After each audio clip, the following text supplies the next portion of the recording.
নমস্কার বন্ধুরা, আমরা বিগত কয়েকদিন ধরে শ্রী হনুমান চল্লিশার ওপর সিরিজ শুরু করেছি। আমরা এর আগে হনুমান জয়ন্তীর বিশেষ 11 নম্বর পর্বে শেষ করেছি। আজ বাংলা নববর্ষের পয়লা, তাই সকলকে নতুন বছরের শুভেচ্ছা অভিনন্দন জানাই। আমার এই ধর্মীয় চ্যানেলের মাধ্যম দিয়ে আপনাদের প্রত্যেককে স্বাগত জানাই। নতুন বছরকে আমরা স্বাগত জানাই। নতুন বছরে আমরা খুব সুন্দরভাবে, সুস্থভাবে আমরা শ্রী হনুমান চল্লিশার উপর ভিত্তি করে প্রভু রামচন্দ্রের, সীতারামচন্দ্রের পরম প্রিয় ভক্ত শঙ্কর অবতার শ্রী হনুমানজির শ্রীচরণে প্রণাম জানিয়ে আমার এই ধর্মীয় চ্যানেলে আপনাদের সকলকে স্বাগত জানিয়ে আজকে আমরা 12 নম্বর পর্ব এসে উপস্থিত হয়েছি। 12 নম্বর পর্বে আমরা আলোচনা করব 21 ও 22 নম্বর চোপাই তুলে ধরবো আপনাদের কাছে। চলুন বেশি কথা না বাড়িয়ে নতুন বছরের বাংলা নববর্ষের শুভেচ্ছা অভিনন্দন জানিয়ে আজকে শ্রী হনুমান চল্লিশার 12 নম্বর পর্বে আমরা ভিডিও আনছি। এর আগে আমরা 11 নম্বর পর্বে 19 ও 20 চোপাই আলোচনা করেছিলাম। খুবই আপনারা সাপোর্ট করেছেন। তো ভিডিওটি শুরু করার আগে আপনাদের প্রত্যেককে ছোট্ট অনুরোধ করব, যারা আমার এই ধর্মীয় চ্যানেলে নতুন আসছেন, ভিডিও দেখছেন, আশা করি কোয়ালিটিপূর্ণ হচ্ছে না ভিডিওগুলো, তবুও আপনারা আসছেন, দেখছেন, তারা অবশ্যই চ্যানেলটা সাবস্ক্রাইব করে রাখবেন, পাশে থাকা বেল আইকনটা অবশ্যই মেরে রাখবেন। পরবর্তী ভিডিওর নোটিফিকেশান খুব সহজে আপনারা পেয়ে যাবেন। যারা পুরাতন আছেন তারা জয় শ্রীরাম, জয় শ্রী হনুমান কমেন্ট করতে ভুলবেন না। চলুন আজকে আমরা শুরু করছি 21 ও 22 নম্বর চোপাই 12 নম্বর পর্ব শ্রী হনুমান চল্লিশার 12 নম্বর পর্বে 21 ও 22 নম্বর চোপাই আমরা বাংলা সার অনুবাদ দেখে নেব। বলছে, রাম দুলারে তুম রাখিবারে হত না অজ্ঞা বিনু প্রসারে, সব সৌ লইহে তুম হারি শরণা তুম রক্ষো কাহকো ডরনা।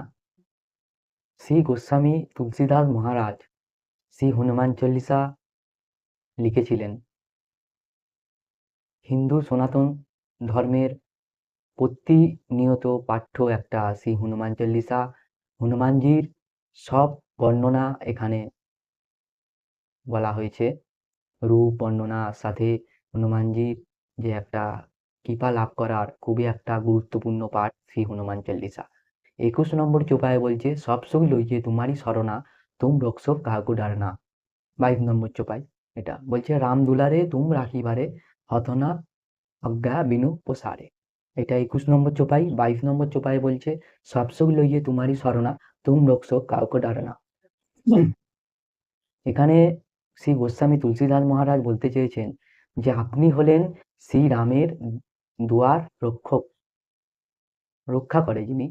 দেখবেন শ্রী রামচন্দ্রের মানে দর্শন করার জন্য হনুমানজি প্রথমে তাকে সন্তুষ্ট করতে হয়।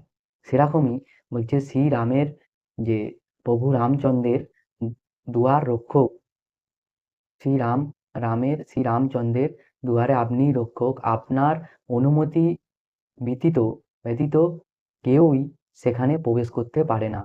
অর্থাৎ আপনার কৃপা ব্যতীত ভগবান শ্রীরামের প্রতি ভক্তি লাভ হয়। এখানে এটাই বলছে আপনার ছাড়া শ্রীরামের আজ্ঞা ছাড়া শ্রীরামের দুয়ারে কেউ প্রবেশ করতে পারে না।